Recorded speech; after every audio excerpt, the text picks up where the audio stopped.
and I'm just keeping it real with you guys.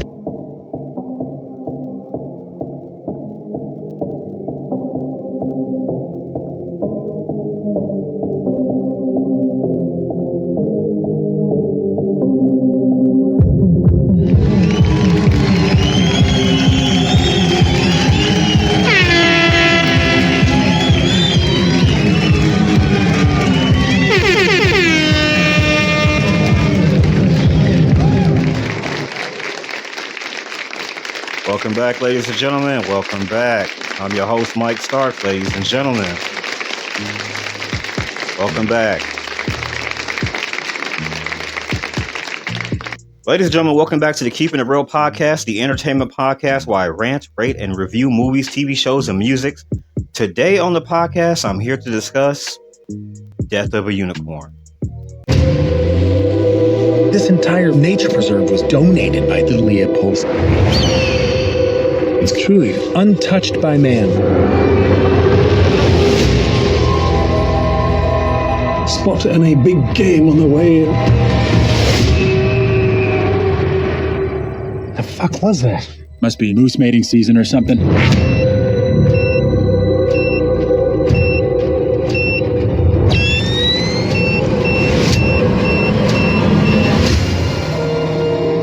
Aren't you the most magnificent thing?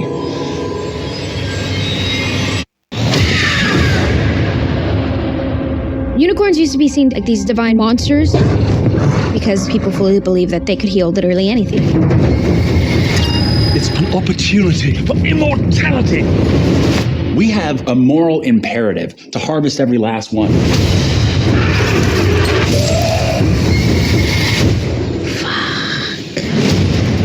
They're gonna kill us.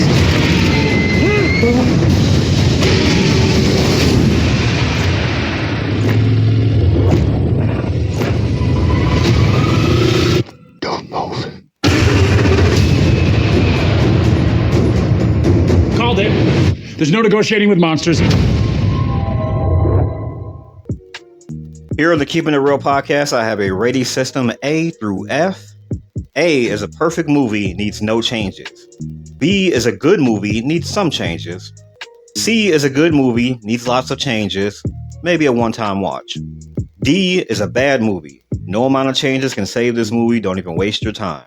And F, a movie so bad, it's good. It's weird, it's corny, the CGI is off, the acting, or maybe it was just good for the time. But it's still watchable. Still watch it. Ladies and gentlemen, we're going to be talking about Death of a Unicorn. It's a 2025 movie, and it stars Jenna Ortega as Ridley. You probably know her from Beetlejuice, Wednesday, American Carnage. If you haven't seen the movie American Carnage, please go ahead and watch American Carnage. I think I'm going to cover that next month for y'all. Will Poulter, great actor. He played Shepard. He was in other movies like Guardians of the Galaxy, Black Mirror, and Revenant. He's actually a really good actor. Paul Rudd, who plays Elliot, he plays in the movie Ant-Man. Anthony Cardigan plays Griff. TÉA Leoni plays Belinda. She was in the movie Family Man, Fun with Dick and Jane, Bad Boys. She's actually a really good actress. And she's a very good looking woman. She's like keeping it together at 60 years old. Still looking good. Richard E. Grant plays Odell. Sonita Mani plays Dr. Bhatia. Stephen Park plays Dr. Song. This is directed by Alex Sharfman. Ridley? Are you okay? It kind of felt like it was showing me something. I get this feeling I don't think we're supposed to be here. The Leopolds donated this entire nature preserve. And they care about a lot of things, not just pharmaceuticals. Fine. I will sit there and smile. Sorry, we're late. What happened? You walked from the airport or what? It's perfect timing. I need you to act like everything is fine. Is there something in your car? A lot of species in this area are rare. What exactly are we saying this is, though? I think we know exactly what it is. A horse-like mammalia. With some sort of protrusion or growth. It's a fucking unicorn. I don't think I should be in swim shorts for this moment. I don't think that we're supposed to have this. We need to study it. Whatever it is, it seems to be the cure for cancer. Cancer? That's the biggest one. An opportunity for greatness, for immortality. I've never been so alive. Dad, please just listen to me. We need to give the little one back. Okay, bad things will happen.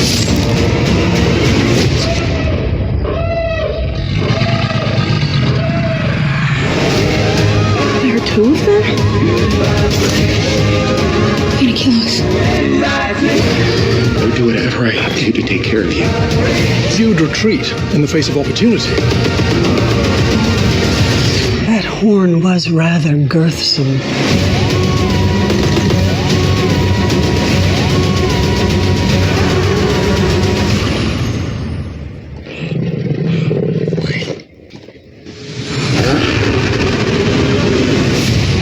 Picking up vibration. Here's hoping we kill Bigfoot on the way home, huh?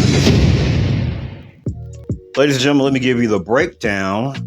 Father and daughter accidentally hit and kill a unicorn while en route to his billionaire boss's house, who then seeks to exploit the creature's miraculous curative abilities. Ladies and gentlemen, this is a quite interesting movie, ladies and gentlemen. Lots of things to discuss in this movie, ladies and gentlemen. Let's get into it.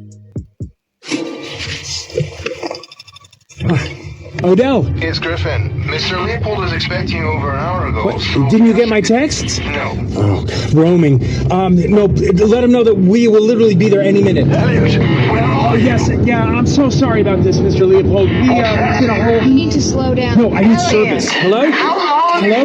Can you hear me? Can you hear me? He sounds like a robot getting Hello? teleported. Here, call him back. Do it yourself. This is all for you anyway. What?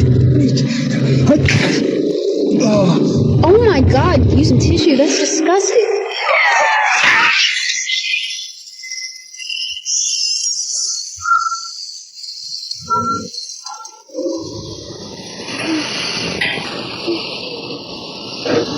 Are you okay? Are you okay? You gonna watch the fucking road? It's okay. It's okay. We're okay. I got the damage waiver. It's... What the fuck was that? I don't think it's dead.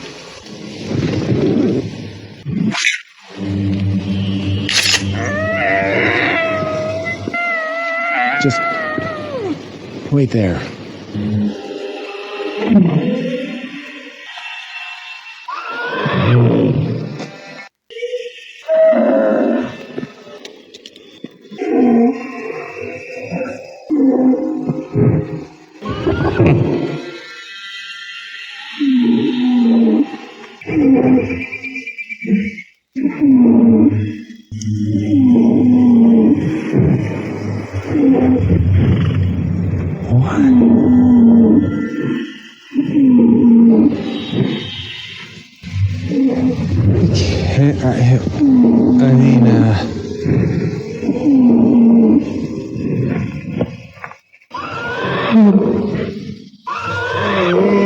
Suffering.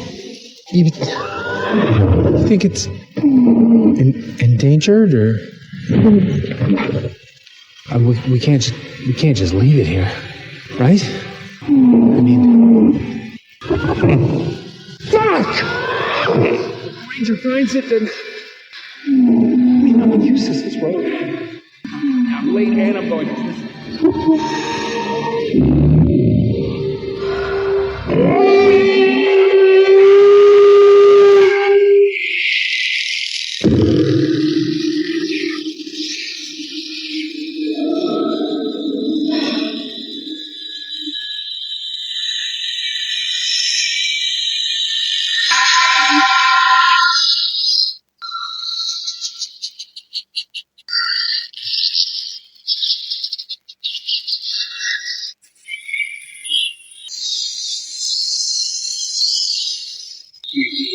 Are you okay?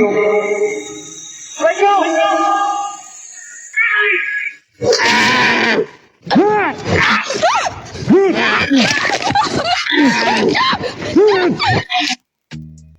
Yes, indeed, ladies and gentlemen, that is the opening scene for this movie. Ladies and gentlemen, you have Jenna Ortega's character of Ridley and Paul Rudd's character of Elliot. They're in a car. They're driving to their boss's house along the roadside. And the camera pans up. You can see like there's mountains and woods and stuff in the background. There's a big hole inside of the mountains where you can see there's probably an opening to something. So they kind of showed at the beginning that, you know, say up in the mountain, there could possibly be something up there. You hear noises in the background. We didn't think anything of it. He's sneezing because of all of like the, you know, he's got allergies and stuff like that, like ragweed, whatever it may be. He's sneezing all over the place. He's trying to get some reception while he's trying to call his boss and everything else. They're showing that he's speeding up, and it starts out as one of those tropes where you kind of know something's going to happen because they're in a car, a person's speeding up, not paying attention or whatever else. You're thinking they're going to swerve off, hit a tree, or maybe hit another car or something like that. But the movie is called Death of a Unicorn. So we know that right away they're going to get to the death of the unicorn so they can get to the rest of the movie. So that's exactly what happens.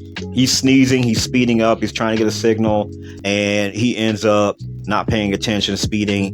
He hits a unicorn. Car swerves, and the whole front of this car is destroyed and everything else. So they get out, they walk back to the back of their car, and they see a unicorn laying there. It's got like bluish purple blood leaking out of it. It's laying there on the side of the road, and I like the look of the unicorn. I like what they did with the unicorn. They made it definitely not like a horse. It looks like a horse in a very loose kind of manner, but clearly it's a unicorn. It's got a horn on its head. It's a unique type of horn. It has different things to make it separated from being a horse, which is I like about that. They didn't just like put a horn on a horse's head or whatever else. They showed that the tail is different. They gave it sharp teeth. They gave it cat's eyes. Even the way it neighs and bellows are harmonic. It doesn't even sound like a horse when it makes noises and stuff, which is cool though, because definitely it's not a horse. You know what I'm saying? It's definitely a unicorn. It's definitely a different separate creature. So there are some comedic parts to this too. You know, he gets out the car, he grabs like a tire iron, and like it's retractable, and so he makes like shotgun clicking noise or whatever else. So they go over there, and for me, this is one of those scenes where I think they kind of underreacted, because they're going to show like, hey, this is the first time ever seeing a fucking unicorn and it's not supposed to exist. Maybe y'all need to act like, oh my god, that's a damn unicorn laying in the middle of the road. Because he just kind of walks up on it, takes his glasses off, looks to make sure he's seeing it, and he looks at her to make sure she's seeing the same thing he's seeing. And they're just like, well, maybe it's an endangered species or something like that. And I was like, really? I know if I'm driving down the road and I hit a fucking dragon or a fucking Cerberus or something else, I'm going to freak the fuck out, because that's not supposed to exist. And now I just hit it and it does exist. Weird to me. But while he's trying to figure out what he should do about this, leave it in the road to die, or should he just try to take it with them or call somebody or whatever else, she reaches over and the unicorn's horn starts to glow. It starts making noises. His horn starts to glow. So of course she reaches for the horn and just starts touching his horn. And then she has like some sort of out of body experience where she enters some sort of celestial realm where she's seeing like the furthest region of space and colors and sounds and all sorts of sensations and shit. So to Paul Rudd's character, it looks like she's having a seizure. She's holding on to the horn and she just looks like she's having a seizure, but she's having some sort of very celestial moment. So of course he takes the tire iron and he bashes the thing upside the head, cracks his head open and everything else. So that's where that happens. And then they put it in the back of the trunk and they take it with them on their journey to their billionaire boss's house. In the face of hardship, how you and your daughter had made a go of it these past years after your wife, a commitment that'll be required. Even if that means...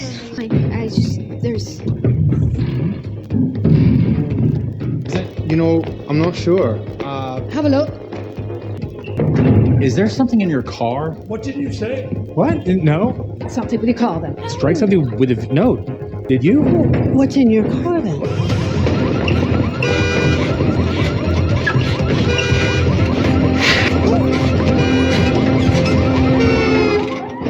Okay, now granted, this is going to sound...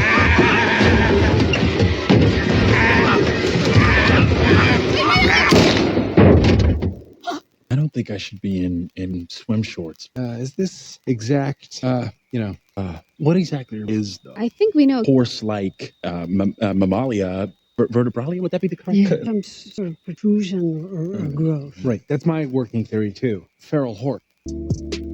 Ladies and gentlemen, this was a very comedic scene. It's very funny. So he thinks, okay, Paul Rudd's character is like some sort of lawyer or whatever. So he's talking, trying to secure some sort of deal with him. He's trying to do his job and everything else, trying to impress his boss and everything else. He's got his daughter with him, just kind of show he's kind of a family man and everything else. She doesn't want to be on this trip with him and everything else, so she just having her issues with him. She comes to let him know, hey, something's going on outside or whatever else. They don't think they killed the unicorn or whatever else. It's making noise. It's kind of moving in the trunk of this vehicle or whatever else. It's getting attention. She's trying to get him to leave before they realize what's going on.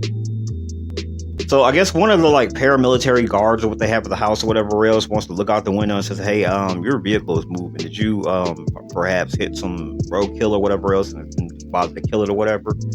So they go outside and the whole vehicle is shaking and everything else. He's trying to turn his alarm off and all that. And for a moment, it just ceases to stop moving, the vehicle. And before he starts talking and everything else, the unicorn bursts through the window and one of the guards shoots it in the head. So now they got it on the ground. And now it's got all sorts of wounds on his body from when he got hit by the car, when he got bashed in the head by the tire iron, and now a bullet hole in his head. And they're standing around trying to figure out what is this thing. And that to me was like the funniest thing when they're standing around calling it like a mammalia vertebrae or like some sort of protrusion from his forehead. And then Jenna Ortega's character of Ridley just blurts out, it's a fucking unicorn.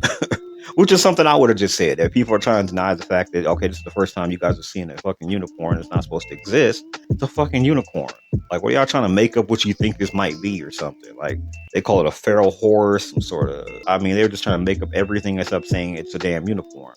And I just think that's one of the oddest things about it. It made for a funny part of the movie, but at the same time, it's like, if something isn't supposed to exist and suddenly you see it, I would kind of freak out a little bit.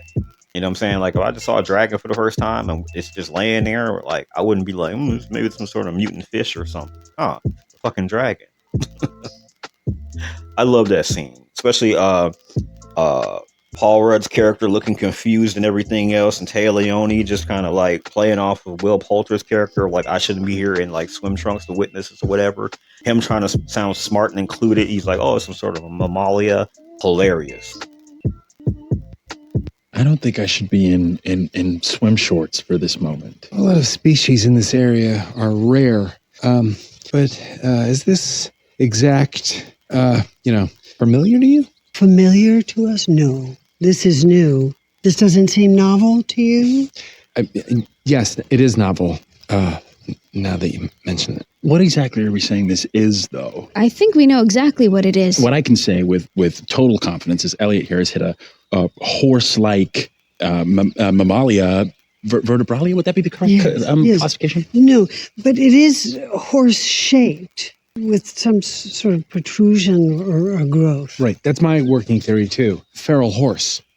Mad, tumor-ridden, jumps in the middle of the road. Not the fault of any one driver, per se. It's a fucking unicorn.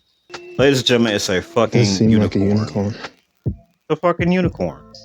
And I think that's just crazy that they were just sitting there staring at it like that. That is so fucking hilarious when you watch that entire scene and it's ordered like that. It's a fucking unicorn.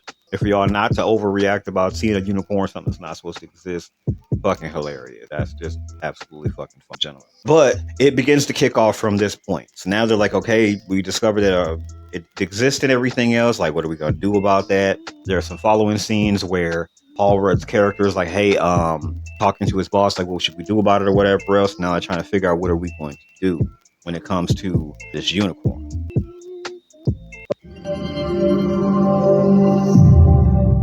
No, Priscilla, it's not the sort of thing we let the FDA get their grubby little hands on. Just think of it. Well, how do I sound? Oh, great. Does that feel great? How's the colon? No. Let me tell you about this new treatment. Sorry, can I just have it? Eagles think, MBS would think this is a cool opportunity if you brought it to me. Anything on the market. Right, because we've partied before and I know what he's like. Hold on just a second, Red. 3 grams, 2.5. Right, okay, 2.5 at 300. No, Got it. no, 3. 2.5. Oh, sorry. Sharp ears, do better. You're right, I apologize. What's going on? Oh my God, for my life. This is going to change things for us. Finish your prep.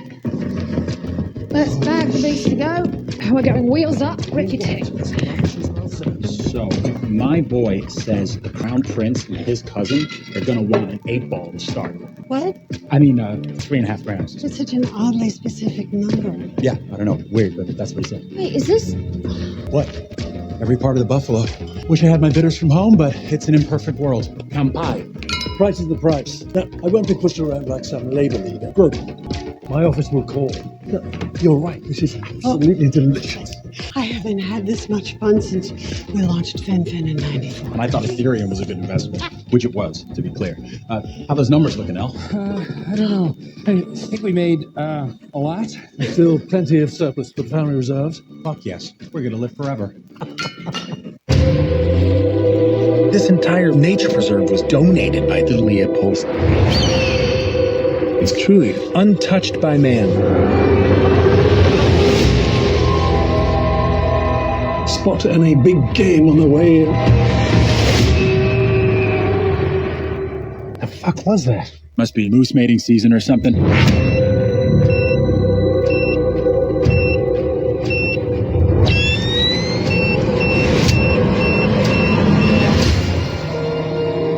Aren't you the most magnificent thing?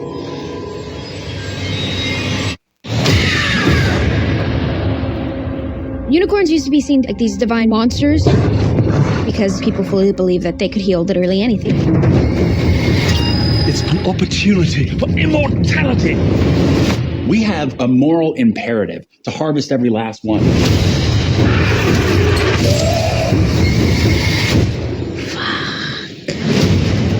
They're gonna kill us.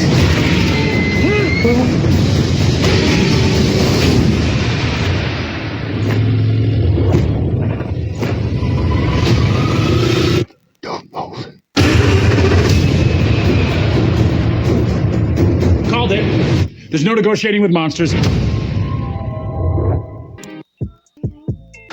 So, ladies and gentlemen, they have a lot going on here. So, Paul Rudd's character of Elliot and Jenna Ortega's character of Ridley, they discovered that the blood splatter from what happened when they hit the unicorn is curative. So, she had got some blood on her face and she had severe acne. It had cleared up. Paul Rudd's character, he got some blood in his eyes and it cleared up his vision. He no longer needs glasses. That got across to his boss who has cancer and he's in a wheelchair and, you know what I'm saying, he has like oxygen on and everything else. He decided, well, I'm going to die anyways. Let's see if we could take some of the curative properties of this unicorn and see if they can cure his cancer or whatever else. So they took shaved unicorn horn and they took like some of his blood properties, mixed it in with saline or whatever else, and they put it into a drip and had that going. And next thing you know, the next scene, he's up and walking around, fastest recovery ever.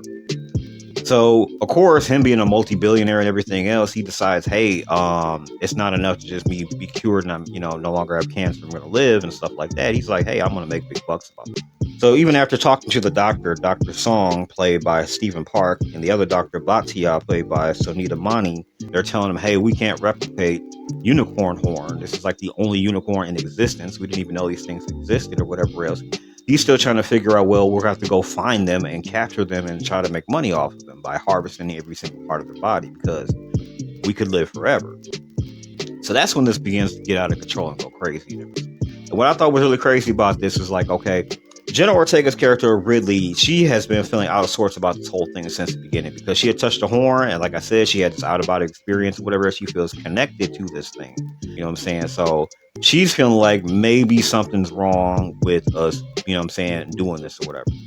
They're like, it's dead. It doesn't matter. We can't just let it rot in the ground. Let's do something with the body or whatever else. She is the only person in the movie who did any amount of research on the internet about, you know what I'm saying, the background lore or anything about unicorns, which I thought was pretty crazy in this movie because if for some reason I had came across something that didn't exist and I found out now it does exist, the first thing I would do is go on Google on the internet and learn as much as I can as possible.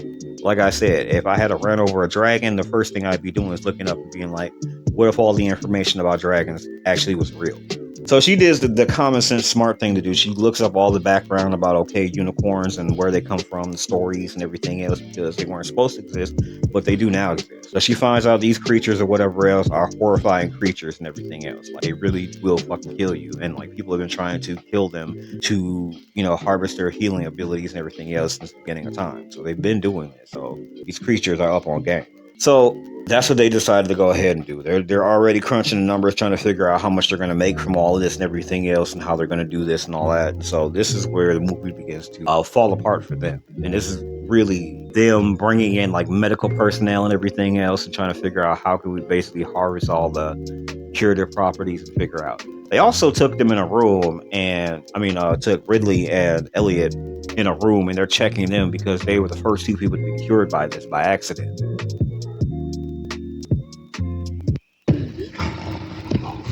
Stay right there.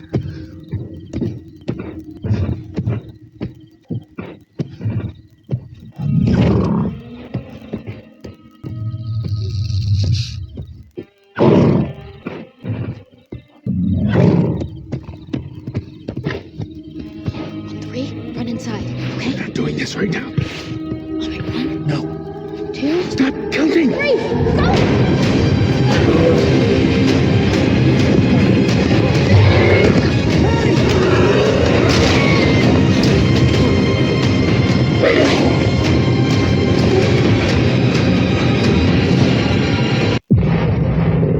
Ridley? Are you okay? It kind of felt like it was showing me something. I get this feeling I don't think we're supposed to be here.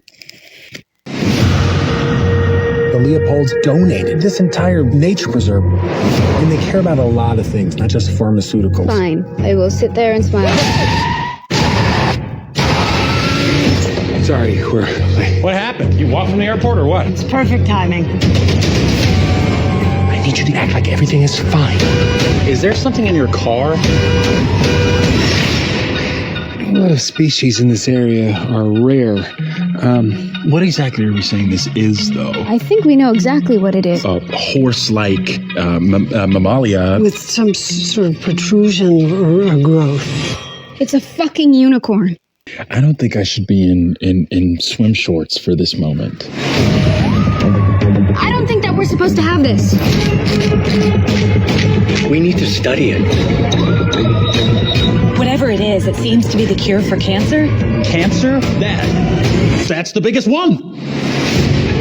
An opportunity for greatness, for immortality. I've never been so alive. Dad, please just listen to me. We need to give the little one back. Okay, bad things will happen.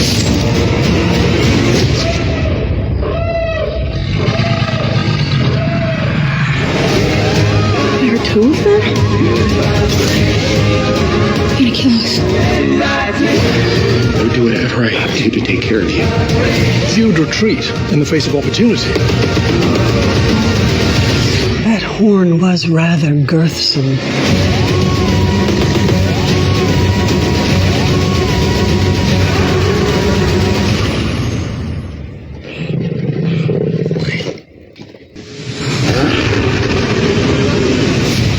Picking up vibration. Here's hoping we kill Bigfoot on the way home, huh?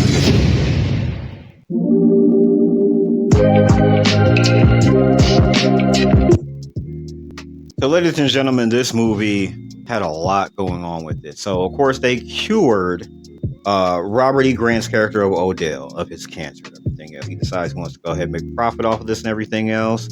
And it all came from shaved unicorn horn, which the doctors who were with them determined is the most important organ, that is attached to this unicorn.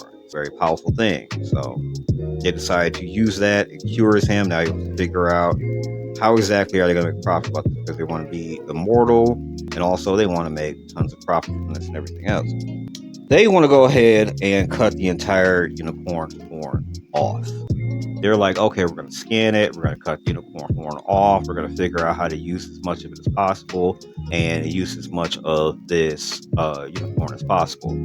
While they're scanning it, while they're thinking, okay, we're going to go ahead and cut it open and do everything else, something about this unicorn horn is radiating. And so what they didn't know is that for some reason, like, the horn has connected the character of Ridley with the unicorn, but also all the other unicorns that exist are connected to it. So this thing has parents. It's a child unicorn. It has parents. So this movie gets crazy when the other unicorns show up, because there were sounds in the background, and Will Poulter's character, he jokingly said, "Oh, it must be moose mating season or whatever else. They're hearing weird noises in the back, thing, the moose sound."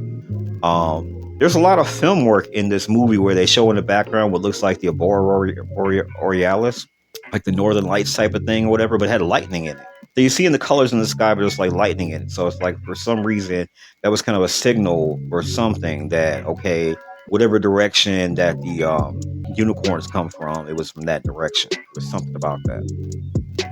So as the movie progresses on and everything else, one of the doctors gets killed because they want to move the unicorn or whatever else. They had him in a tube and they're going to take him. And one of the unicorns, the male unicorn, the father of this unicorn, it had speared Dr. Song in the back. And this is where the takeover of the unicorns to try to get their baby back. And so throughout this movie, one of the tropes that I really don't like in most movies or whatever else is when a main character, such as Jenna Ortega's character or Ridley, is trying to tell everybody like, hey, you know what I'm saying, there's something going on, maybe we shouldn't be doing this, whatever else, and everybody's like, oh no, fuck that, whatever.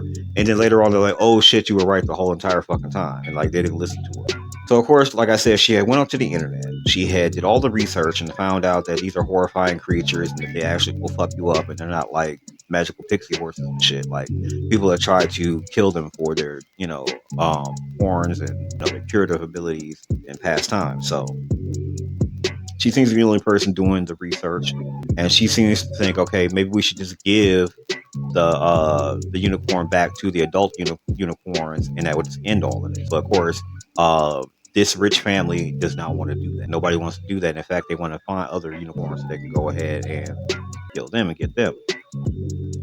This movie, I think, was really good because when they showed the unicorns, they showed them and they were massive. And like I said, these were not like horses. They had sharp teeth. They made different types of noises, very harmonic bellowing noises.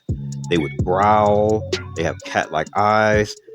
They even showed in the movie they changed color from like white to gray to black, like their fur tints. The horns are unique to each one of the unicorns. They light up different. Like everything about them this was a very unique looking creature. It shows that these unicorns are a very unique creature, but also it showed in this movie that unicorns are like very fearsome creatures. Like they're not to be fucked with. They're not gentle and cute. Like these things will fuck you up because like these unicorns were smart. They went on kind of like a hunting party. They were really hunting down all these people trying to get his baby back. So like they were smart. They knew how to, like hide behind things and everything else. Because there's a scene where Paul Rudd is on the side of his vehicle, and he has Jenna Ortega's character underneath the car, and there's like unicorn on the other side, and he's trying to tell her, hey, let's just wait it out or whatever else, and you just stay underneath there. We'll try to figure out what we're going to go ahead and do.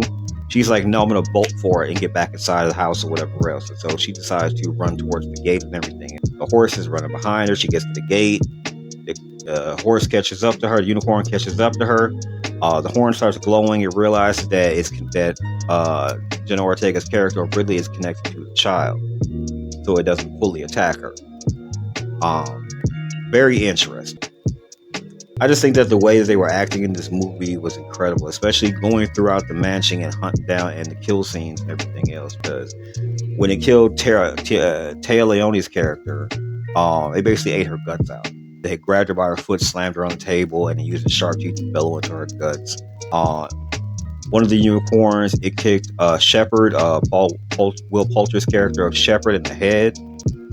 I mean, it speared the Doctor's Song, and it just went on this hunting party where they were sneaky and they went to the shadows around there. Very interesting. I really liked it. Just the lighting and the shadow and everything that went along with this. But like I said, there were some tropey things of being like, okay, a person's trying to tell y'all, hey, maybe y'all should do some research, maybe y'all should listen to us. The whole time she kept trying to tell them that maybe we should just get the baby back intact. So they gave the baby back. One of the doctors, Dr. Bhatia, played by Sunita Mani, she has like the baby unicorn on like a big giant tray, wheels it out there and everything else, and tries to let the parent unicorns let them know, hey, look, we're cool now. This is after they sawed off the horn, so they want the horn back too, because you find out towards the end of the movie that they're pretty much immortal. They can bring themselves back from death. They can pretty much heal from anything. So the unicorns, they merged together, the adult unicorns merged together, they forged some sort of energy from cosmos or whatever else, and they were able to reattach the horn to the baby unicorn and bring it back to life. So this was very miraculous. It was the CGI work, all of it looked great. It was very good for a comedy horror movie and everything else. I just think it was amazing. But ladies and gentlemen, let's go in for the grade. Overall, I would give this a B. I think the acting was great. I think everybody played their parts well. I think we have an all-star cast of actors and everything else. Like I said, most of these people y'all should already know. You should already know who TÉA Leoni is. You should already know who Jenna Ortega is. You should already know who Will Poulter is. And you should already know who Paul Rudd is. I think the storyline makes sense because, they're trying to figure out, okay, hey, this isn't supposed to exist, but what can we do with it now that it's dead or whatever else? What can we do about it? And of course, these people are millionaires, they're wealthy. They're not just going to go ahead and cure themselves. They're going to figure out how to maximize profits from this thing. They're like, hey, it's dead, it cures things, whatever else. Can we turn his blood into medicines that we can sell and things like that or whatever? I mean, this thing cured cancer, not just acne and nearsightedness, it cured cancer. Makes sense. Seems like something that really would happen. Camera angles were great for everything. I can't think of any angles that didn't work. The wide shots were wide shots. There were no handhelds. Everything was pretty good. The scenes, like I said, some of the scenes were tropes, but that's fine. I do think there was some underreacting to some parts. I really think that they could have acted a little bit more when it comes to the reaction of the unicorn, but as far as the acting for everything else, I think as far as the special effects, CGI animation part, I think it was very realistic. Like I said, the unicorns looked real. You know what I'm saying? The sound quality was great. Like, watch this in surround sound. The sounds coming from the unicorns was great. I think that the CGI made it look great. They looked alive. They looked interactive. Just the way like their cat eyes moved and just sharp teeth. Everything looked great on it. It didn't look like a prop. It didn't look like somebody CGI'd it and afterward you can clearly see it's not actually in the frame or whatever. Like, everything looked good. There's a scene where the male unicorn is coming down a set of stairs from inside of the mansion, coming outside and just moving down the stairs slowly and growling, and then gets in Jenna Ortega's face. There's nothing in that scene where the CGI doesn't look good. All of it looks good. It looks amazing. It's just like really good. As far as what I would change, I would say I think they need a better reaction to discovering a mythical creature. Because even if it wasn't a unicorn, if it was a dragon or an alien or anything that's not supposed to exist but does exist or whatever else, you're not going to stare at it and be like, oh, is this a horse-like mammalia, some sort of feral horse or whatever else? Like, y'all would realize that this is some sort of creature that's not supposed to exist, and maybe you might want to freak out a little bit. Like, I really would have enjoyed the freak out, honestly, if they'd seen like this unicorn and be like, what the fuck, that's a unicorn, be like, oh my god, that's supposed to exist. Just initial freak out of being like, that's not supposed to exist. Because if this was any other creature, like I said, this could have been an alien, a dragon, anything. If it's not supposed to exist and suddenly you see it and you're like, the fuck, it exists now? Like, I would have freaked out a little bit. I really think they probably should have a little bit, just a little bit of a freak out. And also one of the tropey things of Jenna Ortega's character being the only person who's like has the common sense and did the research in the movie. I really think, like I said, also, if you discovered a dragon, you discovered a unicorn, you discovered a chimera, anything that's not supposed to exist, and then it does suddenly exist or whatever else, in the internet age, like, why would y'all not suddenly like look that up real quick? Because Will Poulter's character walks in on Jenna Ortega's character, and she's like on the computer and she's explaining to him that she's done all this back research about like unicorns and art and everything else, and he's just like, oh, okay, we'll print it all out and present it to my family and everything else, like not even thinking, okay, we may need this knowledge for the future. Like, I don't know, because like that would be the first thing I would do. I discover a dragon, dragons aren't supposed to exist, or a Leviathan isn't supposed to exist. I'm looking up all the mythical lore about Leviathans because it's not supposed to exist, and here it is being real. So now it's like, oh, maybe all the stories and stories are true. If I came across a mermaid and mermaids are not supposed to exist, and then I find that they really are real. Now you got to look up the stories. You got to look that up. You got to be like, oh, okay, well, maybe all the mythical, stories and all the lore behind it was real. So that's just the thing that bugs me. That's the reason why I had to downgrade it to a B. Overall, very good movie. You could definitely watch it multiple times and enjoy it. It is a horror comedy. There are scary parts. There are funny parts. There's action in it. Excellent. Very excellent movie. I really enjoyed it. But ladies and gentlemen, that has been my show. Ladies and gentlemen, the Keeping It Real podcast. I've been keeping it real about Death of a Unicorn. Ladies and gentlemen, follow me on social media. You can contact me directly at doomstark7@gmail.com. Ladies and gentlemen, did you enjoy the movie Death of a Unicorn? Let me know in the comment section, ladies and gentlemen. Peace.